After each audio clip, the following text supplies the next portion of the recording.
మచిలీపట్నం నియోజకవర్గం తరపున నేను పవన్దీప్.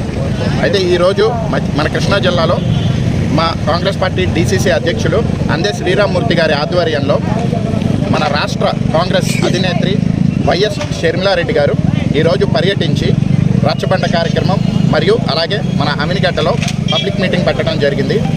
నాకు ఈ రెండు ఇందాక అమినిగడ్డలో అయితే ఆల్మోస్ట్ ప్రజలు వాళ్ళ కష్టాలు చెప్తుంటే కళ్ళమట్ట నీళ్లు తిరిగినాయి. అంటే అంత భయపడుతున్నారా నిజంగా బీజేపీ కింద?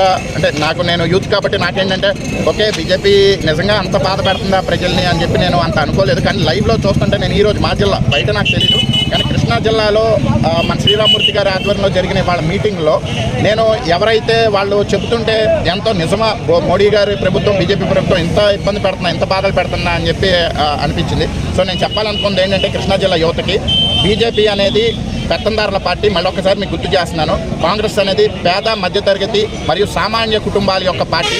ఇది చరిత్ర, ఇది మళ్ళీ రిపీట్ అవుతుంది. అలాగే కృష్ణా జిల్లాలో నా తరపున శ్రీరామ్మూర్తి గారి నాయకత్వంలో మేము రాబోయే 3 ఏళ్లలో కష్టపడి కాంగ్రెస్ జెండాని వినిపించేటట్టు కనిపించేటట్టు, ముఖ్యంగా నా మచిలీపట్నంలో గ్రామాన కాంగ్రెస్ జెండాని శ్రీరామ్మూర్తి గారి కింద మేము ఎగరేస్తానని చెప్పి ఈ సందర్భంగా మాటిస్తున్నాను. షర్మిలారెడ్డి గారి నాయకత్వంలో మేమందరం కూడా ఆంధ్రప్రదేశ్లో మళ్ళీ కాంగ్రెస్ జెండాను రెపరెపలాడేటానికి కృషి చేస్తామని చెప్పి చెప్తున్నాను.